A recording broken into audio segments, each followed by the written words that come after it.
श्री कृष्ण चंद्र आनंद कंद सच्चिदानंद भगवान की जय। आज इतने पावन दिन पे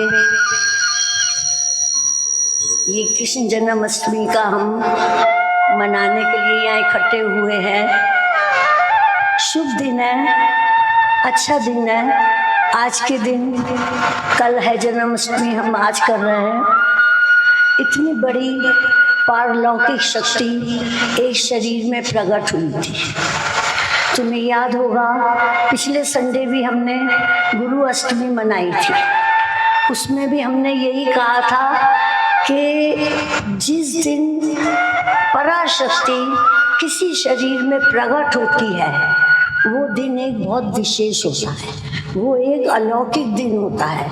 कि जैसे उस दिन गुरु माँ प्रकट हुए थे, ऐसे ही आज कृष्ण जन्माष्टमी मनाते हैं। उन सबका एक महत्व बढ़ जाता है, उस दिन का महत्व बढ़ जाता है कि उनके कर्म ऐसे होते हैं, उनके वाणी ऐसी होती है अवतारियों की, संतों की, सतगुरु की, जो जीवन में युगों युगों तक हमें काम आती है वो वाणी। आज देखो गीता हमारे को सालों साल जो बता रही थी, ये 5000 साल हो गए, आज तक हमारे को गाइड करती है कि हमें जीवन किस प्रकार जीना चाहिए। समझ रहे हो? तो आज का दिन एक बहुत विशेष दिन है। बचपन से हम समझते आए हैं, सुनते आए हैं। एक ये लीला का सुनाते हैं किस्सा, सब बच्चे पूछते हैं कि माँ जन्मदिन जन्माष्टमी में क्या हुआ था। तो यही कहानी हमें भी बचपन से सुनाई गई। जब कृष्ण जन्म हुआ, कई वो भजन है ना, कईयों का दिल कमिया, कईयों के दुख दूर हो गए। कृष्ण जमिया, कईयों का दिल कमिया, कईयों के दुख दूर हो गए। दिल किसका कांपा? दुष्टों का, जिन्हें काल रूप से वो दिख रहे थे कि हमारा काल प्रकट हो गया है, उनका दिल कांपा। लेकिन ऋषि मुनियों का, समाज का, जो कंस जिनको तंग कर रहा था, सब बहुत हर्षित थे कि आज पराशक्ति प्रकट हो गई है जो हमारे दुखों को दूर करेगी। कृष्ण वही थे, किसी के लिए काल रूप, किसी के लिए प्रेम रूप, उद्धार रूप। तो उनके कर्म ही लीला बनके हमेशा युगों युगों तक अमर हो जाते हैं। वासुदेव जब कृष्ण को सिर पे लेकर जेल में से जाते हैं टोकरी में रख के, तो दरवाजे लॉक खुल जाते हैं। सुन रहे हो ना? लॉक खुल जाते हैं और जो पहरेदार होते हैं बाई चांस उन सबको नींद आ जाती है, वो सो जाते हैं। और वासुदेव कृष्ण को टोकरी में लेके यमुना भी रास्ता दे देती है, शेष नाग भी उन पर छतरी का काम करते हैं। सारी चीजें अनुकूल होके, क्योंकि नारायण आए, नारायण आए, कृष्ण जन्म हुआ, सारी प्रकृति अनुकूल होके उनको सेफ जगह पे पहुंचा के और वो माया रूपी लड़की लेके आ जाते हैं। ताले फिर डल जाते हैं, पहरेदार फिर उठ जाते हैं। ये एक लीला की कहानी अनादि चली आ रही है, द्वापर में हुई। अब हम क्या करें? याद करते हैं, लीला भी कर लेते हैं, लेकिन इस सिर्फ कहानी से हमारा उद्धार होने वाला नहीं है। हमारे को इस कहानी से शिक्षा लेनी चाहिए, हमें सीखना चाहिए कि 12 बजे दोनों का टाइम एक है। श्री राम जन्म का भी एक है, कृष्ण का भी 12 बजे। ना जरा ध्यान से सुनना, आई स्टार्ट कि क्या है कृष्ण जन्म। जब 12 बजते हैं, मार्ग दो हैं, एक भक्ति मार्ग है, एक ज्ञान मार्ग है। भक्ति मार्ग में तो यही कहानी है कि किस प्रकार कृष्ण जन्म हुआ, किस प्रकार वो गए, किस प्रकार माँ सेफ हुए, आए, ताले डल गए और उसको मार दिया गया लड़की को। ये भक्ति मार्ग की बातें हैं। लेकिन हम ज्ञान मार्गी हैं, हम वेदांती हैं, हम योग करने वाले हैं, हम वहां तक पहुंचने वाले हैं। उस मंजिल के हम अधिकारी हैं, उस मार्ग पे हम चलने वाले हैं जिसमें कृष्ण ने कहा था अर्जुन से, हे अर्जुन, जो मुझे देवकी के घर जन्मा कृष्ण जानते हैं वो कुछ नहीं जानते, जो मेरा वासुदेव रूप जानते हैं असली पहचान वो ही करते हैं। तो तुम्हें हमें गुरु माँ ने उसी स्टैंडर्ड का बनाया कि जो कृष्ण चाहते हैं कि मैं ये हूं, मुझे ये समझ के जानो, ये कृष्ण का करो, हम उसी मार्ग पे तुम्हें चला रहे हैं, भक्ति प्लस ज्ञान। तो जब भक्ति मार्ग से हटके थोड़ा ज्ञान मार्ग पे जीव आता है, साधक आता है, भक्त आता है, तो उसको पूरा ज्ञान कराया जाता है कि ईश्वर एक है, व्यापक है, हर जगह है, हर समय है, उसका नाश नहीं होता, वो अविनाशी है। लेकिन जिस समय हम कृष्ण को इस तरह इस शरीर रूप में देखते हैं, क्या वो अजन्मा है? नहीं, वो अवतार है, द्वापर में आए थे। कृष्ण जन्म का वो महत्व गीता में कुछ और खोला गया है। ये जिस समय हम भक्ति मार्ग से हटके ज्ञान मार्ग पे आ जाते हैं तो हमें परोक्ष ज्ञान हो जाता है कि कृष्ण क्या है, कृष्ण शक्ति क्या है। क्या तुम्हें नहीं अनुभव है इन बातों का? तुम लोगों को पता है कि नहीं पता? ऐसे चुप बैठे हो, तुमने मास्क क्या लगाया? हाथ से ही बता दो कि हमने बताया है कि कृष्ण क्या दिखाना चाहते हैं, कि मैं सच्चिदानंद जो नारा लगाया था, सच्चिदानंद आनंद कंद, सबके अंदर ओत प्रोत बसा हुआ चेतन आत्मा हूं।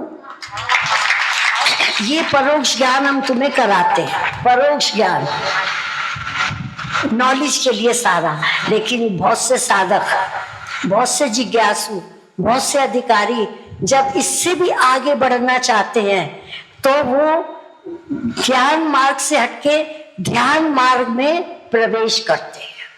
विदाउट ध्यान मार्ग तुम कृष्ण जन्म नहीं करा सकते, हो ही नहीं सकता। ध्यान मार्ग में तुम्हें पहुंचना पड़ता है कृष्ण जन्म कराने के लिए।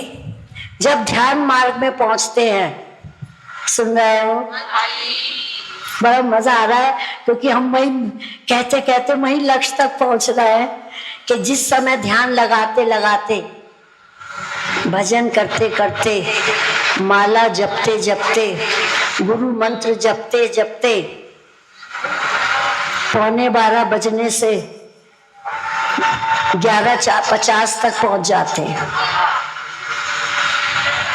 11:15 तो जब पहुंचे, जब सत्संग में आए, लेकिन जब ज्ञान मार्ग को सुन के, परोक्ष ज्ञान को सुन के, तो 11:50 हो जाते हैं। लेकिन जब हम फिर ध्यान में बैठाते हैं, माला जपते हैं, मंत्र जपते हैं, ब्रह्म मुहूर्त में अभ्यास करते हैं और दुनिया को भूलने लगते हैं, समझ रहे हो?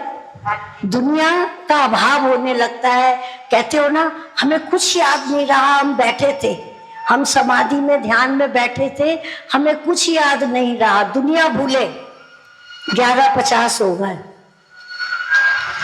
और जब आगे बढ़ के और ध्यान लगता है और अच्छी अवस्था प्रकट होती है तो हम अपने शरीर को भी भूलने लगते हैं, शरीर का भान नहीं रहता। जड़ शरीर कहते हो, इतनी देर तक यूं बैठी रही,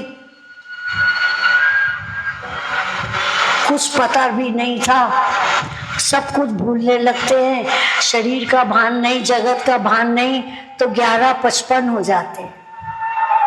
सुन रहे हो? 11:55, अभी 12 नहीं बजे, कृष्ण जन्म 12 ही बजे होगा। लेकिन जब योग ध्यान करते करते, अभ्यास करते करते, जगत को भूलते भूलते, शरीर का अभाव होते होते, जब मैं मिटने लगता है, शरीर भाव मिटने लगता है, मैं मिटने लगता है, और छोटी सुई धीरे धीरे बड़ी सुई के नीचे आ जाती है। छोटी सुई जीव है, छोटी सुई साधक है, छोटी सुई जिज्ञासु है। जब उसका अपना ईगो, अपना अहम मिटके और बड़ी सुई के नीचे आ जाता है, अहम मिट के, और कहते हो हाँ वह एक रह जाता है, एक रह जाता है। प्रेम गली अति साकरी जामे दो न समाए, प्रेम गली अति साकरी जामे दो न समाए। जब मैं था तो हे प्रभु तू नहीं, अब मेरे ध्यान में तू है तो मैं नहीं, मैं नहीं, अब तो सिर्फ तू ही तू है। 12 बज गए, कृष्ण जन्म हो गया। पता लग जाता है कि यही श्री कृष्ण चंद्र आनंद कंद सच्चिदानंद चेतन स्वरूप वहां तुम्हें आवाज सुनाई देती है कि ये अर्जुन ये मैं हूं। तो कृष्ण जन्म कराने के लिए तुम्हें 12 बजाने पड़ेंगे। अपनी घड़ी को फास्ट कर लो। अगर स्लो हो रही है घड़ी तो उसमें एक नॉब होता है फास्ट करने का, उसको फास्ट करो, जल्दी 12 बजे। घड़ी फास्ट का मतलब है पुरुषार्थ को तेज करो, जिज्ञासा को तेज करो, चाहना को तेज करो कि मेरे को किसी तरीके से जड़ शरीर यूं ही योग में बैठा रह जाए और मैं परमानंद का अनुभव करने लगूं, मेरे 12 बज जाए। तो हमारा लक्ष्य है, जो हमारा ध्येय है, ज्ञान सहित भक्ति। भक्ति मीन्स प्रेम, भक्ति मीन्स आनंद, नाचना भी बोलो ना, वो भी तुम्हारा हमारे बीच का बहुत है। लेकिन बिना ज्ञान के, बिना योग के साधना अधूरी है। कुछ भी बनो लेकिन सजे रहो अपने मालिक के अंग संग, अंग संग। कितनी बंसियां इन लोगों ने हमारे पास इकट्ठी कर दी हैं। बंसी,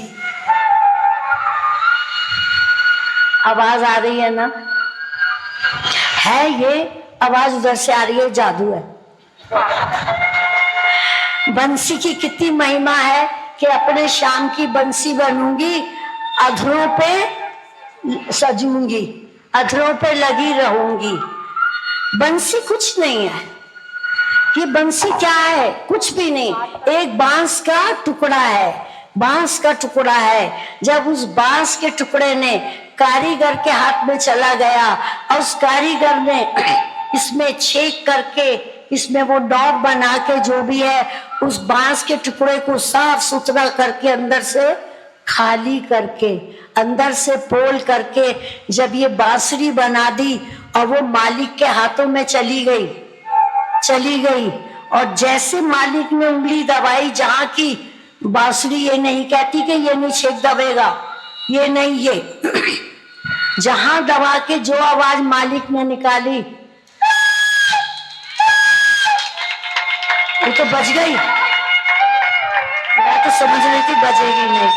जहां मालिक ने बजाई, जैसे मालिक ने बजाई, बांसुरी ने वही आवाज निकाली, वही आवाज। यही हाल हमने करना है कि ये शरीर भी हमारा एक बांसुरी की तरह है, पोल। इसमें इंद्रियां हमारे ये छेक है, कान छेक, आंखें, नाक, जिब्या, मल मूत्र के इंद्री, अनेक छेक है। लेकिन जब वो मालिक की बाणी के अनुसार कान सुनते हैं, हम कहते हैं ना, गॉसिप मत सुनो, झूठी बातें मत सुनो, राग द्वेष मत सुनो।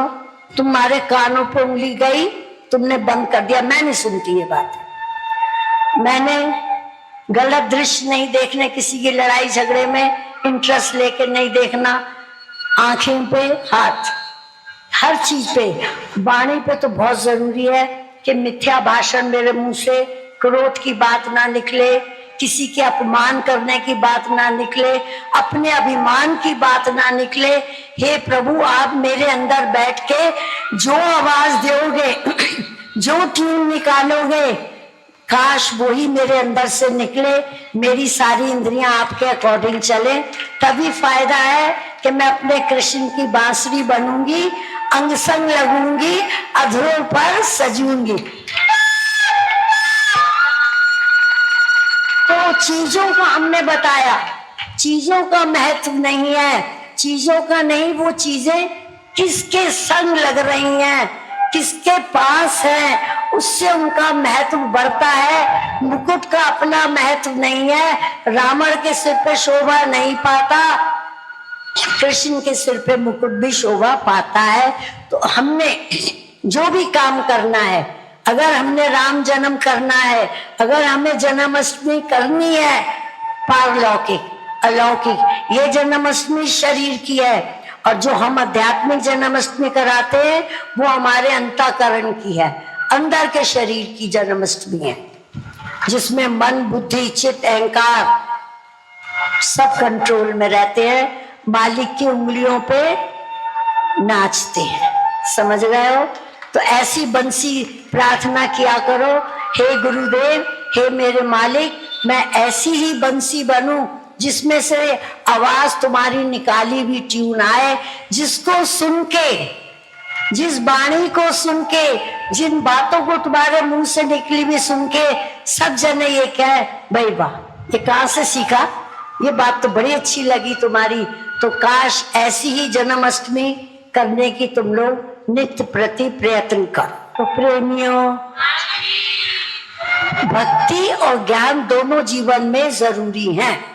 रूखा ज्ञान भी तुम्हें शून्य कर देगा, लेकिन जहां भक्ति सहित ज्ञान होगा, जहां प्रेम सहित वैराग होगा, प्रेम सहित वैराग, जहां ज्ञान होता है वो कभी रूखा नहीं होता, वो रस से भरा हुआ होता है, वो प्रेम से भरा हुआ होता है, क्योंकि उसके अंदर एक परमानंद, एक सच्चिदानंद प्रकट होता है। शून्यता को ज्ञान नहीं मानना कि कोई बस शून्य होके बैठ गया तो समझ लो ज्ञान हो गया, नहीं, आनंद कंद, परमानंद, ऐसी अवस्था बनाए। काश यही प्रार्थना आज करो, पुरुषार्थ करो, ऐसी बंसी बनो कि जो तुम कृष्ण के मालिक के अधरों से लगो। समझ रहे हो?